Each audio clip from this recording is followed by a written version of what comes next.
YTN 라디오 이동의 뉴스 정면승부 2부 시작합니다. 오늘 나온 뉴스들을 언박싱해드리는 기자 언박싱. 오늘은 헤럴드 경제 배두원 기자 나왔습니다. 어서 오십시오. 안녕하십니까. 코로나19 확진자가 사흘 연속 두 자리 숫자를 유지했습니다. 예, 그렇습니다. 중앙방역대책본부는 오늘 자정 기준으로 코로나19 확진자가 전날 자정 대비 84명 증가했다고 밝혔는데요. 그제 76명, 어제 74명보다는 소폭 좀 늘어나기는 했지만 어쨌든 신규 확진자 하루 증가 폭이 사흘째 두 자릿수를 유지를 한 겁니다. 예. 그래서 오늘 유은혜 사회부총리 겸 교육부 장관이 개학 연기 추가 연기 방침을 발표하면서도 코로나19 상황이 호전되면 4월 6일 전에도 개학할 수 있다. 뭐 이렇게 밝혔는데요. 이제 다만 좀 불안한 부분은 오늘 자정 기준 나온 신규 확진자 84명 중에 절반이 넘는 44명이 수도권에서 나왔다는 겁니다. 예. 아무래도 성남 은혜강교회 어제 좀 논란이 많이 됐었죠. 이런 국지적인 수도권 집단 감염이 좀 큰 부분을 차지를 했습니다. 지역별 누적 확진자를 한번 이 시점에 살펴보면은 여전히 대구가 6,098명으로 가장 많고요. 경북이 1,169명이고 서울이 265명, 경기 262명 뭐 이런 순입니다. 확진자 증가세가 좀 줄어드는 게 눈에 보이기는 하는데 수도권에서 이제 산발적인 집단 감염이 계속되고 있기 때문에 아직까지는 예방에 촉각을 곤두세워야 할 시점으로 보입니다. 예. 우리가 150명, 200명, 300명 하루에 900명까지 늘어진 적이 있었는데 그렇었죠. 지금 네. 어쨌든 두 자릿수를 3일째 유지하고 있다는 것은 증가세가 완만히 꺾였다 이렇게 볼 수 있겠고 다만 해외 상황이 지금 더 심각해지고 있어요. 네. 그래서 그럽니까? 정부가 해외에서 우리나라로 오는 모든 사람들에 대해 특별 입국 절차를 시행하기로 했다는데 이건 뭡니까? 네. 그렇습니다. 정부는 모레부터 19일부터죠. 해외에서 우리나라에 입국하는 모든 사람에 대해서 입국장에서 이제 1대1 발열 검사를 받고 특별 검역 신고서를 제출하는 등의 특별 입국 절차를 거치게 하겠다라고 밝혔습니다. 아무래도 말씀하신 것처럼 전 세계의 확산세가 지금 더 무서워요. 예. 그래서 이제 기존에는 좀 많이 심했던 중국이나 일본, 이란 등이나 이제 유럽발의 항공 노선에 적용됐던 게 이제 이 특별 입국 절차인데요. 이거를 전 세계 모든 국가로 확대 적용키로 했습니다. 그래서 이제 우리나라에 들어오는 모든 입국자들은 한국인 포함입니다. 예. 국내에서 머무르는 주소와 수신 가능 전화번호를 보건당국에 보고를 해야 되고요. 자기 본인의 건강 상태를 모바일로 보고할 수 있는 자가진단 애플리케이션 스마트폰 앱이죠. 이것도 설치해야 됩니다. 그래서 이제 이틀 이상 증상이 있다라고 보고하면은 보건소가 의심 환자 여부를 판단해서 진단 검사를 안내하고 이런 식의 조치를 취하게 되고요. 이렇게 되면은 특별 입국 대상자가 하루 평균 지금 이제 2,000명 수준이었는데 13,000명 정도로 좀 늘어나게 됩니다. 그래서 보건당국이 검역관이나 군의관, 행정인력 등을 추가로 배치하고 임시 격리 시설도 추가 확보하기로 했습니다. 알겠습니다. 추가 경정 예산은 어떻게 됐습니까? 예, 좀 전에 진통 끝에 국회에서 합의가 됐습니다. 국회 예산결산특별위원회 3당 간사가 오늘 합의를 마쳤는데요. 예. 일단은 원안인 11조 7천억 원 수준으로 유지를 하기로 했습니다. 그러면서 이제 일부 사업의 예산을 감액을 해서 대구 경북 TK 지역의 예산을 1조 원 가량 증액하기로 합의를 한 건데요. 예. 이것 때문에 사실 좀 진통이 있었어요. 야당 쪽에서는 TK를 더 늘려야 된다. 이런 얘기를 해서요. 그래서 이제 어디에서 삭감을 했냐면은 코로나19와 직접적인 관련성이 조금 떨어진다고 본 사업에서 3조 원을 삭감을 했고 이 가운데 1조 원은 TK 지역에 가는 거고요. 그다음에 2조 1천억 원, 나머지 2조 1천억 원은 소상공인이랑 자영업자 지원, 민생 안정사업, 감염병 대응 사업 등에서 증액이 됐습니다. 예. 예. 합의한 건 다행스러운 일이고. 근데 문 대통령이 이번 추경을 두고 끝이 아니라 시작이다. 무슨 의미일까요? 예, 문재인 대통령이 오늘 추경이 이제 끝이 아니라 시작이라고 얘기를 하면서 국무회의 발언을 했는데요. 이 종합대책을 조기에 집행을 하되 추가로 이제 특단의 지원 대책을 파격적인 수준에서 강구하라고 말을 했습니다. 예. 그러면서 이제 일자리를 잃거나 생계가 힘든 분들은 우선 지원하고 실직의 위험에 직면하신 분들도 많이 있으니까 일자리를 보호해야 된다. 그다음에 소상공인, 자영업자, 기업들 자금난 문 닫지 않도록 해야 된다. 거의 종합적인 대책을 주문을 했는데요. 문 대통령은 내수 이축은 물론 세계 경제가 침체를 향하는 상황에서 우리 경제와 민생을 지키기 위해서 불가피하다면 더한 대책도 망설이지 말아야 할 것이라고 당부를 했습니다. 파격적인 특단의 더한 대책 이런 거 들어봤을 때 추경을 한 상태지 않습니까? 그렇죠. 근데 추경이 사실은 국민 개개인 1인이 피부에 와닿는 뭐 그런 건 아니란 말이죠. 아무래도 그렇죠. 예, 무슨 뭐 세금 깎아주고 은행 금리 낮춰주고 이런 것들만 포함되어 있기 때문에. 네. 그렇다면 대통령의 이런 워딩은 결국은 재난기본소득 이야기가 나오지 않느냐 뭐 이런 이야기도 있는 것 같은데. 그런 어때요? 분석이 좀 나오고 있는데 청와대 관계자는 일단은 그 재난기본소득에 대한 논의는 고려하고 있지 않다라고 오늘 입장을 밝혔고요. 그냥 세제 인하나 금융정책 등 다양한 방안들이 있기 때문에 모든 가능성을 열어놓고 검토한다는 뜻이라고 부연을 했습니다. 예, 다른 얘기 해보죠. 경기도가 방역 지침을 위반한 교회 137곳에 대해서 밀집 집회 제한 행정명령을 내렸네요. 네, 그렇습니다. 코로나19 감염 예방 수칙을 준수하지 않고 집회 예배를 실시한 교회 137곳을 대상으로 오늘 17일부터 오늘부터죠. 29일까지 주일 예배 밀접 집회를 제한하는 행정명령을 발동했습니다. 이게 앞서서 이제 경기도가 교회 입장 전에 뭐 발열이나 기침, 인후염 등의 증상 유무를 체크하고 마스크 착용하고 손소독제 비치하고 이런 5가지 감염 예방 수칙을 제시를 했었어요. 근데 이제 지난 15일에 경기도가 지역 내 교회 6,578곳을 전수조사했는데 그중에 이 147곳이 이 중에 한 가지 이상을 어긴 것으로 나타난 겁니다.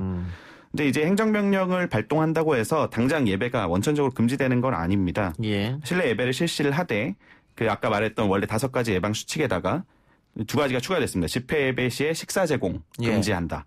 그다음에 집회 예배 참석자 명단을 작성한다. 뭐 이런 총 7가지를 준수하게 하고 이거를 또 한 가지라도 어기게 되면은 23일부터는 진짜 이제 교회 집회, 예배 자체를 전면 금지하는 행정명령을 단계적으로 발동하겠다는 건데요. 만약에 이거를 준수하지 않고 집회를 강행하면은 감염병 그 관련 법률에 따라서 300만 원 이하의 벌금이 부과가 되고요. 예. 만약에 이 명령을 또 위반해서 교회 예배를 하다가 확진자가 발생할 경우에는 감염원에 대한 방역비, 뭐 감염자 치료비 등 재반 비용에 대한 구상권까지 청구할 수 있다고 경기도는 덧붙였습니다. 그 뭐 행정명령 내리기 전에 지금 사회적 거리두기 캠페인도 하고 있고 또 경기도에서도 주말 또 밀집 집회, 주말 예배 좀 제한해달라고 당부했지 않습니까? 그런데 결국은 그 교회 예배를 강행하다가 또 집단 감염이 일어났단 말이죠. 그렇죠. 몇 주만 조금 이렇게 좋을 온라인 예배나 텐데. 아니면 작은 교회 같은 경우에는 몇 주 좀 쉬었으면 어떨까 그런 생각이 듭니다. 행정명령 내리기 전에. 이제 뭐 각자 교회들이 아무래도 좀 매주마다 이렇게 뭐 자기들 나름의 사정이 있어서 그런 것으로 보이는데 아무래도 국민적인 여론은 지금 꼭 이렇게 해야 되느냐. 안정세에 접어들었는데 조금 한 1, 2주, 2, 3주라도 좀 참아주면 어떻겠느냐라는 게 좀 우세한 것 같습니다. 예, 일본도 지금 코로나19 때문에 상당히 머리가 아플 텐데 아베 총리는 올림픽을 예정대로 개최해야 한다 이런 이야기를 하고 있습니다만 일본 여론은 그렇지 않은 것 같습니다. 그 취소나 반대가 훨씬 많은 것 같아요. 아무래도 좀 일본 국민들 입장에서는 불안하겠죠. 실제로 아사히 신문이 일본 그 여론조사를 해봤더니 올림픽을 연기하는 것이 좋겠다는 게 63%를 차지했고요. 교도통신이 진행한 여론조사에도 69.9% 거의 이제 70% 3분의 2가 넘는 사람들이 예정대로 개최할 수 없을 것이다라고 여론은 이미 좀 연기 쪽으로 기운 것으로 보입니다. 예. 비례위성정당 이야기도 좀 해보죠. 거대 양당이 다 난리인데 어제 미래한국당 비례대표 순번이 발표됐는데 미래통합당 한교안 대표와 사전 협의가 없이 독단으로 결정했다. 그래서 지금 미래통합당과 미래한국당 갈등이 불거졌습니다. 예, 그렇습니다. 미래통합당의 비례위성정당인데요. 뭐 말은 위성정당이라고 하는데 결국에는 좀 독단적으로. 독단적이라는 표현이 뭐 어떻게 들릴지 모르겠지만 결정이 돼서 한국당 측, 통합당 측이죠. 통합당 측에서 조금 부글부글 끓고 있는 상황입니다. 그러니까 통합당에서 미래 한국당으로 보내줬다고 표현합시다. 위성정당이니까 그 비례 후보들이 다 뒤로 배치돼 버렸어요. 이제 환교안표 영입인재라고 할 수 있는 분들이죠. 뭐 윤주경 전 독립기념관장이 21번을 받았고요. 뭐 이종성 전 한국지체장애인협회 사무총장이 22번, 전주의 전 서울지방법원 부장판사가 23번, 윤창현 전 한국금융연구원장이 26번 등 거의 이제 뭐 약간 안정권이랑은 거리가 먼 뒷순번으로 다 밀리게 됐거든요. 그래서 통합당 내부에서는 뭐 별 얘기가 다른 뒤통수를 쳤다, 뭐 믿는 도끼의 발등에 찍혔다, 완선교회 쿠데타 아니냐. 쿠데타. 뭐 이런 말까지도 돌 정도였습니다. 차라리 우리가 그냥 비례를 내자 이런 말도 나온다면서요. 예, 뭐 아예 이제 이렇게 하면 총선 전략을 다시 짜야 되는 거 아니냐라는 말까지 나오는데 이제 뭐 시간상 그거는 좀 압박적인 메시지로 보이고요. 황교안 대표 반응은 이제 뭐 경로했다라는 기사로 나오고 상당한 배신감을 토로했다는 기사로 나오는데요. 그럼에도 이제 오늘 한 언론 매체하고 황교안 대표가 이제 인터뷰를 했는데 황 대표가 잘못된 부분들은 다시 살펴봐야겠다는 뜻을 얘기한 거다. 잘 해결할 것이다. 한선교 대표와 생각을 같이 하고 있다면서 일단 공식적으로는 갈등서를 일축했습니다. 예. 자, 민주당도 비례연합정당 참여로 지금 복잡한데 의원 꼬주기 작업에 돌입했다. 이런 건 무슨 말입니까? 예, 이제 민주당도 비례연합정당 참여를 이제 확실히 했죠. 좀 전에 사실은 이제 파트너로 시민을 위하여를 공식 선택했다고 이제 소식이 나오기도 했는데요. 어쨌든 비례연합정당으로 나가도 투표용지에서 좀 상위 순번을 받으려면 원내 의석수가 있어야 되거든요. 예. 그렇다 보니까 이제 민주당의 현역 의원들이 좀 가서 의원을 꿔주는 거죠. 그쪽에 좀 순번을 올려줄 수 있지 않겠느냐. 뭐 이런 게 이제 지도부 측에서 나오고 있는데요. 실제로 이해찬 대표가 오늘 여의도의 한 식당에서 현역 의원 3명하고 총선에 출마하지 않는 초선 의원들과 오찬을 함께 했습니다.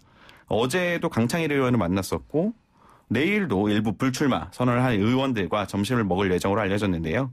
민주당 측에서는 뭐 이게 불출마자들을 그냥 위로하는 차원이라고 하고 뭐 연합정당 파견 문제는 거론되지 않을 거라는 설명이지만 뭐 이거를 그대로 믿는 사람은 잘 없을 것 같습니다. 시민을 위하여를 파트너를 했다고 하면 비례연합 창당은 비례연합하고는 함께하지 않는다는 말이네요.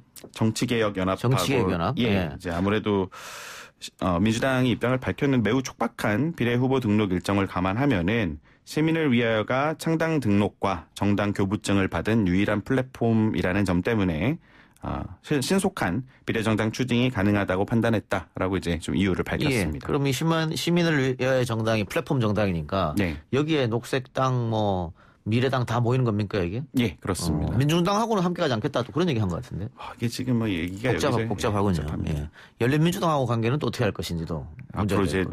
지금 열린민주당 같은 경우에는 독자 노선을 걷겠다 아마 그렇게 얘기한 것 같고요. 예, 그 어떻게 될지 참 판도가 하나로 합쳐져야 될 텐데 민주당 입장에서는 좀 여러 가지 목소리가 나오는 쉽지 않은 상황으로 보입니다. 알겠습니다. 오늘 기자 언박싱 여기까지만 듣죠. 헤럴드 경제 배도현 기자였습니다. 수고했습니다. 고맙습니다.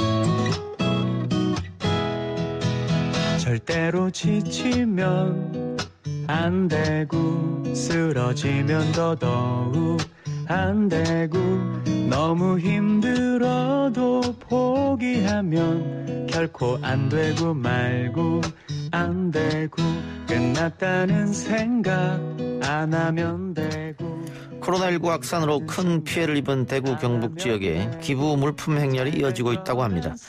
기부금부터 해서 도시락, 음료수, 물 등 음식도 기부가 되고 있고요. 이번에 땀에 젖은 의료진들의 뒷모습 사진을 보고 티셔츠 500장을 대구 병원에 기부한 의류 쇼핑몰이 있습니다. 옷이 기부된 건 처음이라고 하는데요. 해시태그 힘내라 대구 경북 힘내라 대한민국. 오늘 인터뷰 주인공은 대구 지역에서 운영 중인 의류 쇼핑몰 K클럽의 송명길 총괄 팀장입니다. 팀장님 나와 계십니까? 네, 안녕하세요. 안녕하세요. 네. 자, 대구 지역에서 의류 쇼핑몰을 운영 중인데 이번에 의료진들에게 티셔츠 500장을 기부하겠다. 어떻게 해서 이런 생각을 하신 거죠? 네. 일단은 저희 대표님이 먼저 이제 기부 제안을 해주셨고요. 예. 저희가 이제 일단 뭐 타지에서 와서 봉사해주시는 의료진 분들이 되게 많으시잖아요. 예. 대구 쪽에. 네. 그래서 일단 뭐 의료용 방호복을 이제 입고 마스크랑 막 이런 거 차고 이제 봉사를 하시니까 예.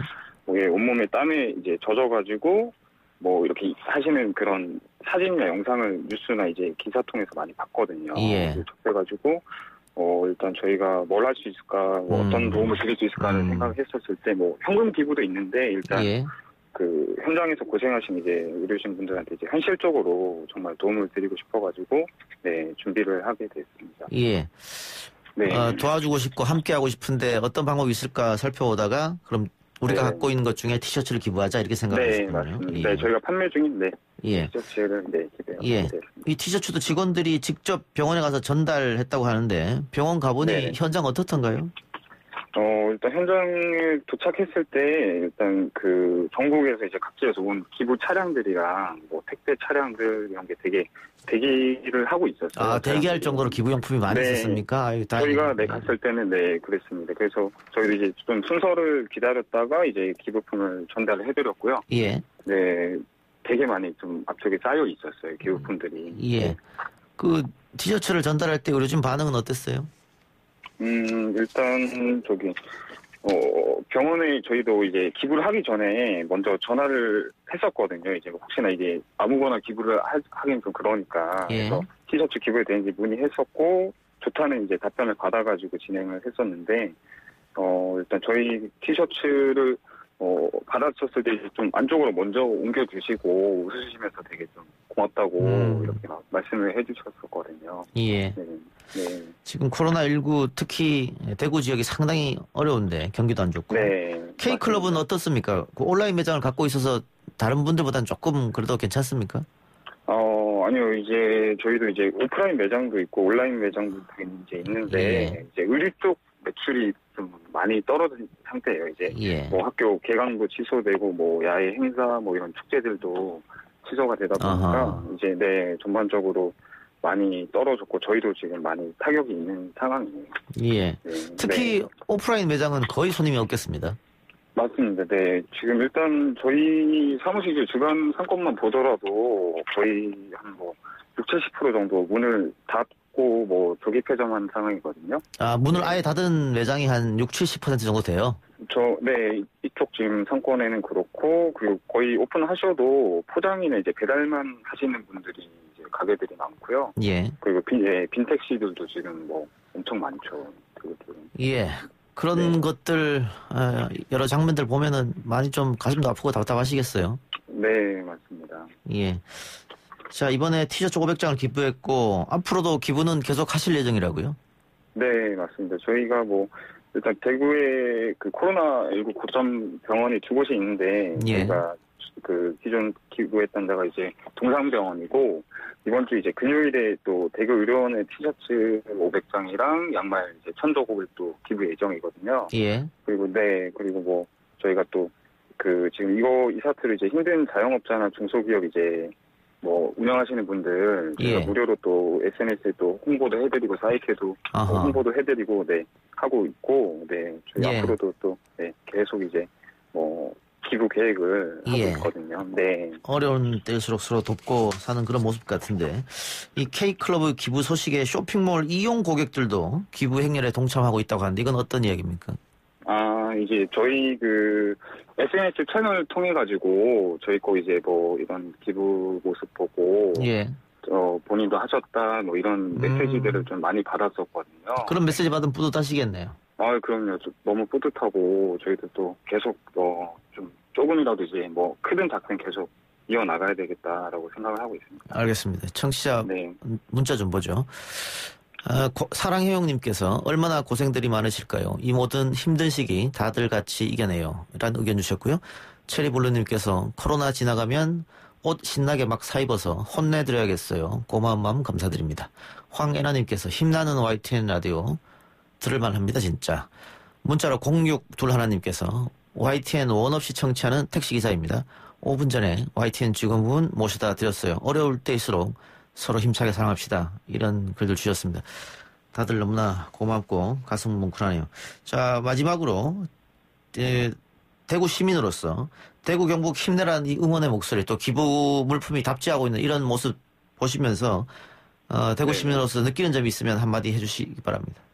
일단 현장에서도 느꼈는데 전국 각지에서 이제 많은 분들이 알게 모르게 작든 크든 이제 기부나 이런 도움들을 많이 주고 계셨고, 이게 앞으로도 이제 끝까지 저희가 다 같이 좀 힘든 시기를 이겨내고 예. 같이 좀 회복이 얼른 회복이 됐으면 좋겠습니다. 예. 네. 알겠습니다. 오늘 인터뷰 고맙습니다. 네. 감사합니다. 예. 지금까지 의류 쇼핑몰 K클럽의 송명길 총괄 팀장이었습니다. 1, 2부 순서 마치고요. 저는 뉴스 듣고 6시 10분에 열린민주당 비례응모한 주진영 전 하나투자증권 대표와 함께 돌아오겠습니다.